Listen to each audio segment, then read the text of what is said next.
Safari, the built-in browser for Mac that just feels so right, unlike all the other browsers.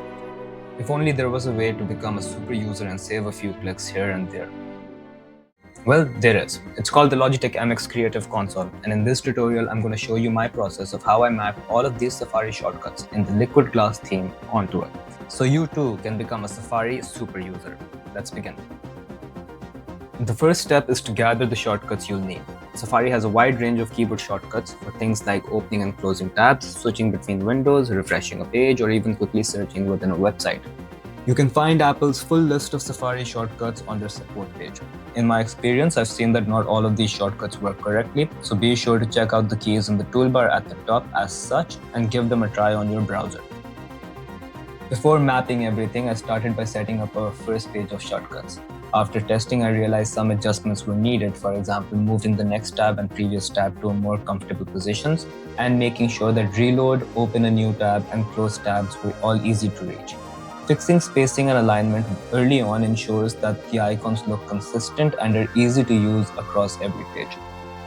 Now let's move on to creating custom icons in Canva. For Safari, I wanted icons that clearly represented the browsing actions. For example, things like the plus sign for a new tab, an arrow for back and forward, or a magnifying glass for zoom in and zoom out. I also wanted to incorporate the liquid glass design that's come with iOS 26 as well.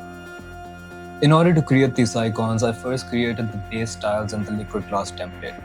This was done through ChatGPT with the prompt on the screen. After this, it was time to create the icons for each action. You'll need to have the paid plan for ChatGPT in order to generate these images efficiently. This is a process of both prompting for the simple icons such as the magnifying glass or sharing a sample image and asking ChatGPT to adjust it. Once all of these images were done, it was time to create the final icons in Canva. As you can see, I've created samples in different colors here. These were inspired by the current iMac lineup.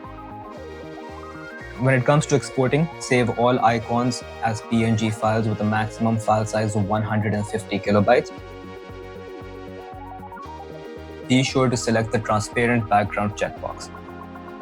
To speed things up, I like to set my download settings once, then scroll through each page and download as I go. To stay organized, I also export into folders named after each page. Once your icons are ready, it's time to start mapping them in the Logi Options Plus app.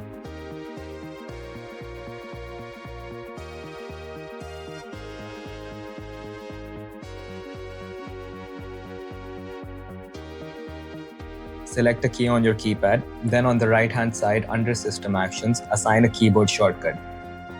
For example, Command+T for new tab. Next, add a label so you know what each key does. Then click on the image button on the top left of the pop-up window. To upload your custom icon, click on the upload button at the top, select your file and adjust it as needed.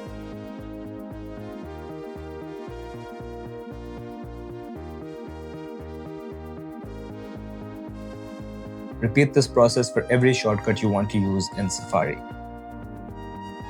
Once everything is mapped and all of your icons are uploaded, test your profile in Safari.